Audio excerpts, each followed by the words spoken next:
여러분 안녕하십니까? EBS 초대석 정관용입니다. 블록체인 기술, 가상화폐, 암호화폐, 또 NFT, non-fungible 토큰, 대체불가 토큰 이런 이야기 요즘 많이 등장하는데 여러분 잘 아시나요? 잘 모르시죠? 어려운 분야입니다.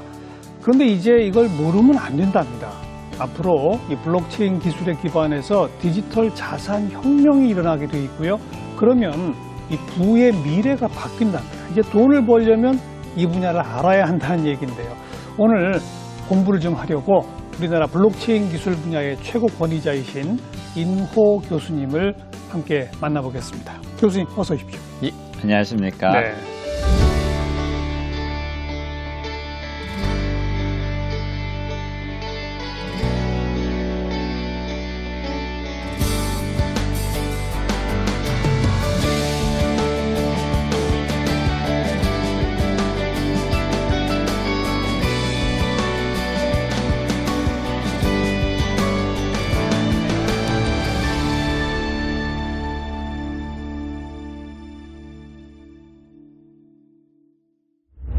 지금 고려대학에 계시고 예. 아예 블록체인 연구소까지 소장을 지금 맡고 계시더라고요. 예, 만들었습니다. 예. 그 연구소는 언제 만들어졌습니까? 2018년에 블록체인을 좀 제대로 연구해 보자고 해서 한 20분 교수님을 좀 모시고 한번 공부해 보자 해서 만들어 봤습니다. 예.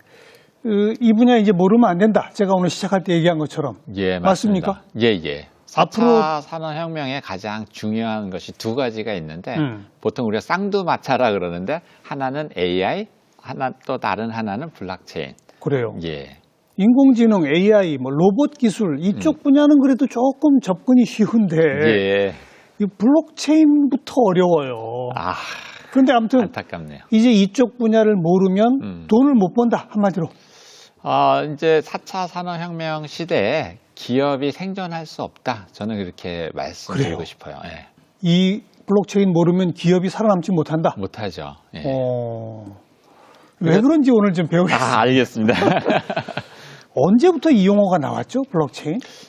블록체인 용어 나온 거는 얼마 되지 않고요. 사실 이제 비트코인이 먼저 나왔는데 맞아요. 예, 2008년 10월에 비트코인이 일렉트릭 캐시, 즉 이제 인터넷상에서 전자결제가 가능한 현금이다라고 해서 이제 논문이 하나가 이제 발표가 되고요. 그게 2008년이에요? 그렇죠. 2008년 10월에. 그 다음에 2009년 1월부터 비트코인이 최초로 1월 3일부터 채굴이 되기 시작했어요. 그러니까 발행이 됐다고 보시면 될 것 같습니다. 그게 이제 먼저 등장을 했고. 예. 그런데 그것을 가능하게 하는 기술이 블록체인 기술이더라. 예, 맞습니다. 이렇게 된 그 거죠. 안에 쓰는 기술이 블록체인 기술인 거죠. 근데 이제 블록체인 기술을 보니까 이게 꼭 비트코인에만 쓰는 게 아니고 인터넷상에서 신뢰를 줄 수 있는 모든 시스템에서 쓸 수 있더라. 그래서 신뢰 머신, 신뢰를 보장하는 시스템, 이렇게 이제 사람들이 그 가치를 발견한 거죠. 신뢰.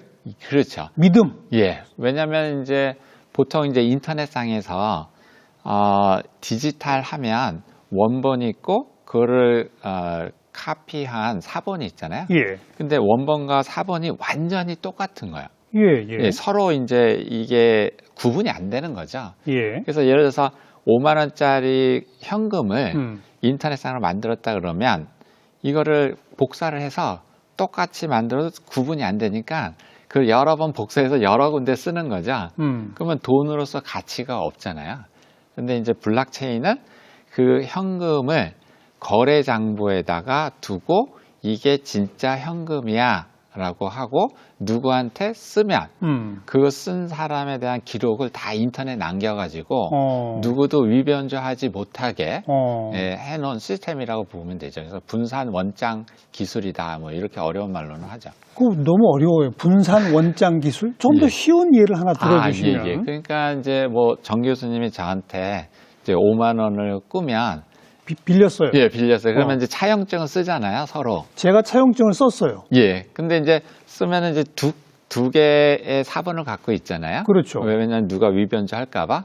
근데 이제 누가 이제 5만 원에다 일자를 앞에다 둬서 15만 원이고 여기는 5만 원이고 하면 이제 둘이 충돌할 거잖아요. 법적 분쟁이 생기죠. 그렇죠. 그렇죠. 예. 그러면 이제 누군가가 이게 옳고 그름을 판단해 줘야 되니까 이제 공증 시스템을 하잖아요. 그래요, 맞아요. 예, 그 공증 시스템이 지금의 현재 중앙화 시스템, 은행 시스템이라고 보시면 되죠. 뭐 구글도 그렇고 은행도 그렇고 모든 원장 이런 기록을 우리가 권위를 인정하는 곳에다가 두고 이게 진짜야라고 우리는 믿고 쓰는 거죠. 예. 그런데 이제 우리 동네 같이 살아서 이장님이 그래도 제일 어른이시고 예. 믿을만 하니까 이장님한테 이제 맡기고 새 카피를 가졌단 말이에요. 그게 지금 중앙은행 시스템인 맞습니다. 거고 그런 거죠. 근데 이제 뭐 해킹을 당할 수도 있고 아니면 이장님하고 우리 교수님하고 친하세요. 그래가지고 다 일자로 하자라고 고치면 저는 굉장히 억울하게 되잖아요. 그렇죠. 예, 그러니까 그 중앙화 시스템을 믿을 수 있는 데도 있지만 믿을 수 없는 경우도 만들어지거든요. 예. 그러면 이제 어떤 방법이 있냐 보니까 동네 모든 사람한테 차용증을 다 복사를 해서 하나씩 다 갖고 있는 거예요. 동네 100명이 살면 100명한테 다? 그렇죠. 그렇게 놓으면 이제 만약 위변조 된다고 하려고 하면은 100명, 저를 뺀 99명한테 찾아가서 다 바꾸지 않는 한 안 되죠. 안 되죠. 그게 이제 블록체인 시스템이라고 보는 거죠. 이걸 컴퓨터로 해서 자동화 해가지고 검증을 쉽게 할 수 있게 한 거죠. 그래서 그게 블록이고 그래서 체인이군요. 그렇죠. 연결이 다 되어 있고 차단되어 있는. 예, 연결되어 있는.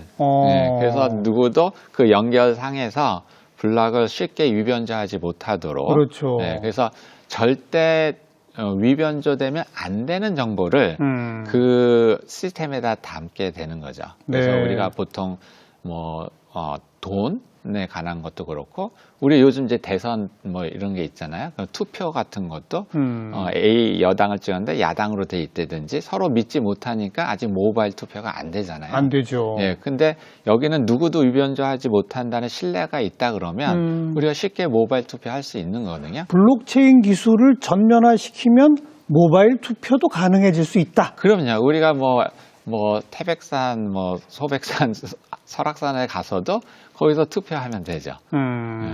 굉장히 쉬워지는 그런데 거죠. 그렇게 되면 개인 투표를 모두가 다 들여다볼 위험은 있는 거 아닙니까? 그거는 이제 기술적으로 차단을 시키면. 예, 이제 그러나 기록은 남아 있는. 기록은 남아 있고 위변조가 안 된다는 장점이 있죠. 네. 어찌 보면 인터넷이 등장하면서부터 그리고 클라우드 시스템이라고 할까요? 이렇게 옛날로 치면 아주 무겁고 육중한 하드디스크를 구름처럼 띄워놓은 게 클라우드 시스템 아닙니까? 맞습니다. 그렇죠? 그러니까 그런 큰 하드디스크가 있고 인터넷으로 세계가 연결돼 있다. 그러면 자동으로 가능한 게 블록체인이네요. 그렇죠. 근데 이제 거기에서 보통 클라우드랑 다른 게 그 클라우드에다가 내가 넣어놓은 정보가 누가 나도 모르게 해커나 누구에 의해서 위변조가 될 수 있지 않냐 하는 게 이제 굉장히 큰 우려였어요. 그렇죠. 근데 이제 블록체인이 생김으로 해서 더 이상 그 우려가 없어진 거죠. 그래서 절대 위변조되면 안 되는 정보를 안전하게 관리하고 또 전달할 수 있는 그런 시스템이 만들어지고 그래서 우리가 요즘 메타버스에서 가상세계에서 많이 살잖아요. 특히 이제 코로나 이후에 많은 경제활동이 가상세계에서 이루어지는데 거기서 쓸 수 있고 신뢰할 수 있는 경제 시스템이 바로 블록체인으로 돌아가는 가상자산 시장이라고 보시면 되겠습니다. 그래서 우리가 암호화폐, 가상화폐 이런 다양한 용어를 쓰잖아요. 어떤 용어가 제일 정확한 거예요, 그러면? 정확한 거는 따로 없고요. 그거를 쓰는 사람의 그 의도에 따라 달라지는데요. 일단은 그 뒤에 붙은 게 화폐냐 자산이냐가 있어요. 그래서 화폐는 우리가 쉽게 현금과 같이 결제하기 편한 그런 구조가 되어 있는 게 화폐고 그다음에 자산은 이거를 사면 돈이 된다. 나중에 좀 비싼 가격에 팔 수 있다. 라는 것이 이제 자산인데요. 그렇죠. 우리가 코인이라고 하는 그건 것이 가상화폐, 화폐 쪽이고 아니요. 그게 이제 이거를 돈을 주고 결제하는 데도 쓰이지만 이제 그 앞으로 자체가 또 자산이죠. 그렇죠. 자체가 아. 자산이죠. 그래서 누구는 이걸 화폐라 그러고 누구는 자산이라 그렇죠, 그러고 그렇죠. 그리고 이제 이게 암호 기술을 이용해서 암호화폐라고 하고 뭐 암호자산이라고 하기도 하고 그다음에 가상 세계에서 쓰는 거다. 그래서 가상화폐라고 하고 가상자산이라고도 하고 예. 그래서 이제 많은데 저는 그냥 뭉틀그려서 디지털 자산으로 저는 통칭해서 쓰고 있습니다. 그러니까 비트코인 하나만 놓고 봐도 예. 암호, 가상, 화폐, 자산 다 되는 거네요. 그렇죠. 그런 성격이 다 있어요, 동시에. 네. 근데 처음에 이제 이런 것들을 하게 된 동기가 그럼 결국 위변조 방지, 신뢰 구축 이거였던 겁니까? 그렇죠. 출발점은? 맞습니다. 그러니까 이제 두 가지 관점이 있는데요. 인터넷상에서 안전하게 신뢰할 수 있는 경제적 가치, 즉 돈이겠죠. 예. 돈이나 자산을 주고받을 수 있는 그런 시스템을 만들자 하는 게 이제 첫 번째 목적이고요. 예. 근데 그거를 하기 위해서는 누군가가 중재를 해야 되거든요. 그렇죠. 근데 그 중재를 과연 우리가 믿을 수 있느냐. 예를 들어서 뭐 미국이 그 중재 시스템, 그러니까 달러 기축통화를 해서 움직이고 있는데 거기에 이제 불만 있는 사람들이 있잖아요. 뭐 예. 북한이나 이란이나 뭐 여러 가지 소련이나. 그러면 소련이 그걸 한다 그러면 우리가 또 믿지 못하잖아요. 그렇죠. 그러니까 누가 중재할 거냐 하는 거 가지고 굉장히 이제 서로 힘 겨루기가 되는데 예. 그러지 말고 이 중앙화 하지 말고 탈중앙화해서 이 민초들이 십시일반으로 컴퓨터를 다 제공해서 거기서 돌아가는 시스템이 바로 탈중앙화된 그러한 시스템이 바로 블록체인이라고 볼 수 있겠죠. 네. 근데 앞으로 그렇게 되면 세계 각국의 무슨 중앙은행에서 뭐 인플레이션 고려해서 화폐 또 발행량을 조절하고 이런 게 필요 없어지는 거예요? 어떻게 되는 거예요? 예. 그게 이제, 인플레이션이 이제 굉장히 올라가고 있잖아요. 그게 이제 중앙은행이 많이 화폐를 발행해서 그런 건데. 그렇죠. 그건 왜 그거를 결정하는 사람이 뭐 금통위도 있고 몇 명의 시스템 사람들이 알아서 판단하는데 이거를 이제 반기를 든 거죠. 예. 왜냐하면 그때 2009년에 금융위기가 왔었잖아요. 맞아요. 근데 이제 미국에서 뭐 집이 날아가고 해서 길거리에서 자고 뭐 해서 월가에서도 데모도 하고 이랬잖아요. 그래서 가만히 보니까 뭐 월가에 있던 대표이사가 뭐 재무장관을 오거나 재무장관이 또 월가에 대표이사로 가거나 서로 한통속이더라. 그래서 과연 우리가 믿고 이 모든 경제 시스템을 맡길 수 있냐 하는 것이 이제 그때 좀 팽배했거든요. 그래서 이제 시스템으로 컴퓨터에다가 약속을 미리 한 거예요. 2140년 동안 2100만 개만 발행이 되고 더 이상 발행되지 않는 그 통화를 만든 거죠. 그러다 보니까 컴퓨터 그게 비트코인이었던 그렇죠. 그게 이제 프로그램에 놓고 컴퓨터마다 다 해서 그거대로 100년 동안 운영을 하는 거죠. 그 누구도 변경이 안 돼요. 그러니까 이제 사람들이 볼 때는 정보를 믿는 게 나은 건지 컴퓨터를 믿는 게 나은 건지 그래서 한번 컴퓨터를 믿어보자라고 하는 사람들이 나타나기 시작했고 그게 이제 비트코인을 사고 또 결제하고 그러면서 전 세계에 이제 퍼져서 지금까지 내려온 거라고 보면 되겠죠. 그건 이제 시작이고. 시작이죠. 그 다음에는 또 다른 그런 가상자산들이 많이 생겼잖아요. 많이 생겼습니다. 우후죽순으로 생겼지 않습니까? 그러니까 이제 그거가 첫 번째고 그거는 이제 데이터를 위변조를 못하게 한 거예요.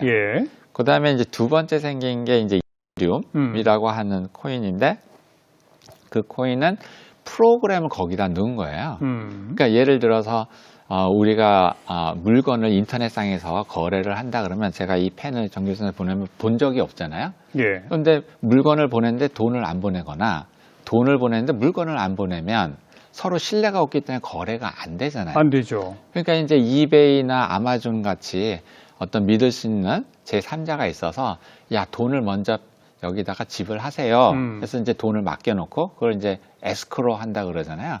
그 다음에 이제 물건을 보내면 받았습니다 하고 그때서야 돈이 오잖아요. 그러니까 이제 신뢰라는 거를 제3자를 통해서 그걸 해결한 거죠. 그게 전자상거래 업체들 그렇죠. 아닙니까? 모든 것이 그렇게 돼 있죠. 예, 예. 근데 이제 이 부탈릭이라고 하는 19살 된 청년이 자기가 이제 게임을 좋아하는데 요즘 득템했다는 거 들어보셨나요? 많이 들어봤죠. 예, 그래서 뭐 한 달 동안 고생해서 마법의 칼을 딱 아이템을 했는데 내가 얻었다. 그렇죠. 근데 어느 날 그 마법의 칼에 마법이 없어진 거예요.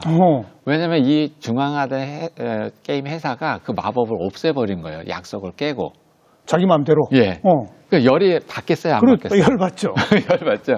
그러니까 한번 약속한 거, 그 마법의 칼의 그 마법을 프로그램을 해놓고 블록체인에다가 올려놓으면 위변조가 안 되고 누구도 변경이 안 되잖아요. 예. 그러니까 신뢰라는 걸 줄 수 있잖아요. 예. 그러니까 게임 회사 중앙 시스템이 아닌 그런 블록체인으로 그런 프로그램을 위변조하지 못하게 그걸 이제 스마트 계약이라고 그러는데 그런 방식으로 약속을 지켜나가는 네. 그런 시스템을 만든 거야.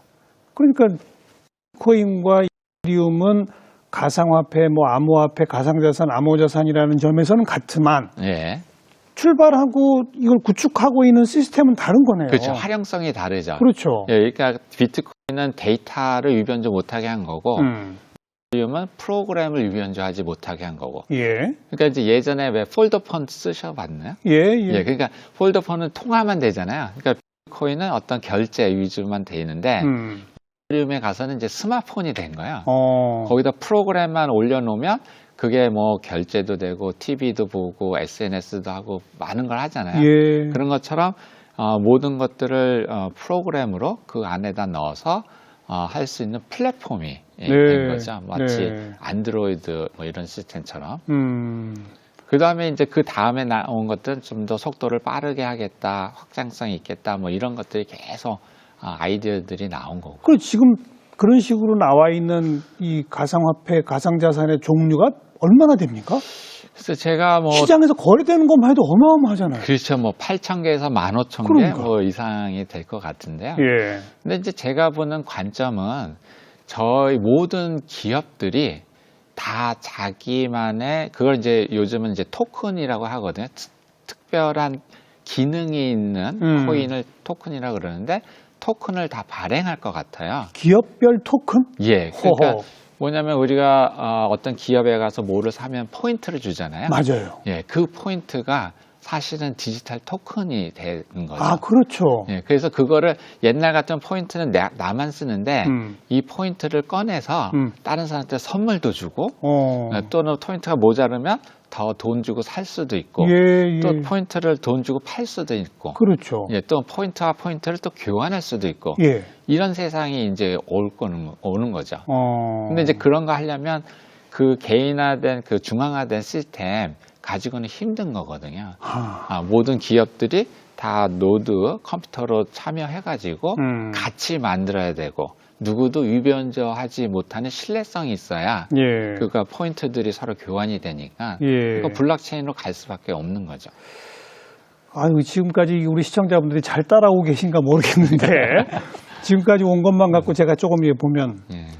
지금까지는 어쨌든 각 국가가 예.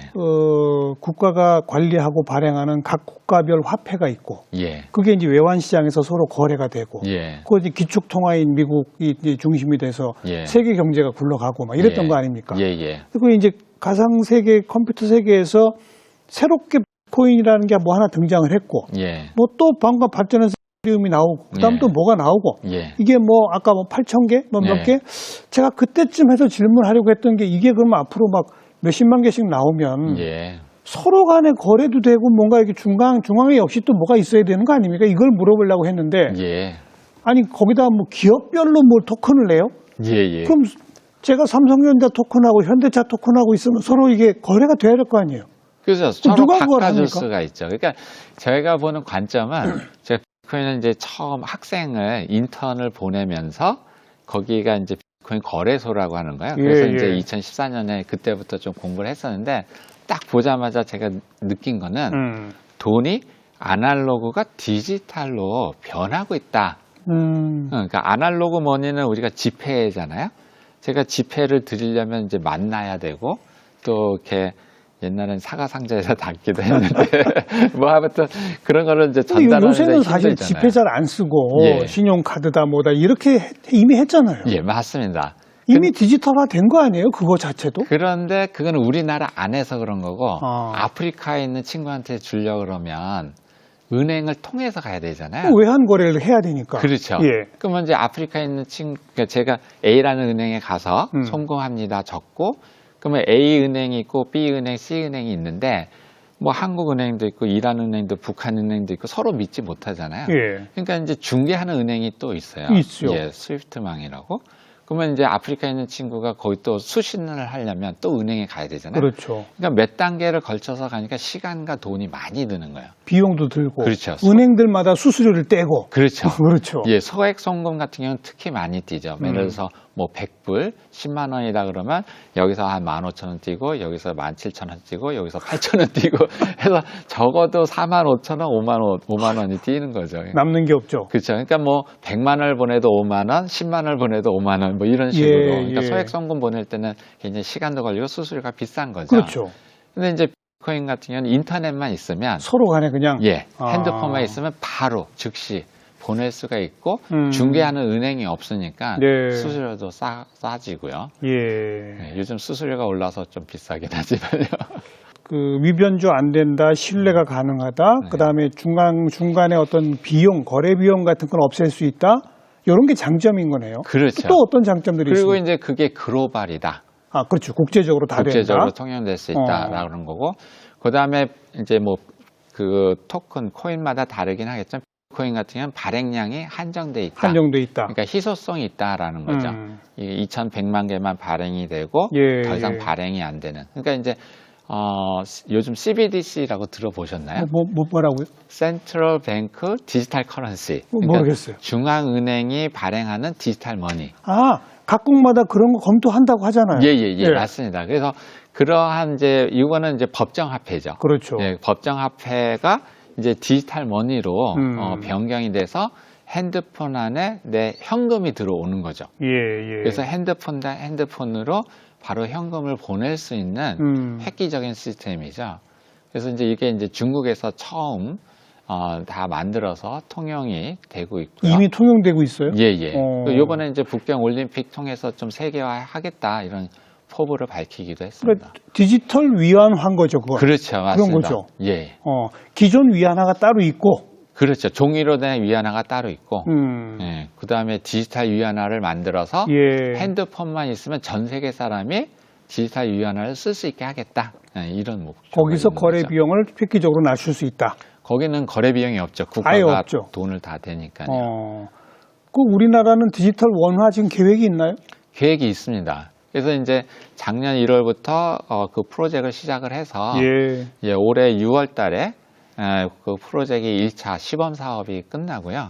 그러면은 이제 한번 테스트를 하겠죠. 네. 예를 들어서 뭐 톡에서 제가 정 교수님한테 뭐 5만 원을 현금을 디지털 현금을 보낸다든지 이런 것들이요. 근데 이미 인터넷 뱅킹들을 많이 하고 있고 예. 그걸 이제 디지털 스마트폰으로 하고 있지 않습니까? 예, 맞습니다. 그다음에 아예 은행 자체를 인터넷 은행들이 많이 설립이 됐고 예. 그 은행들이 빠르게 성장했고 예. 요거랑 또 무슨 차이가 있는 거예요?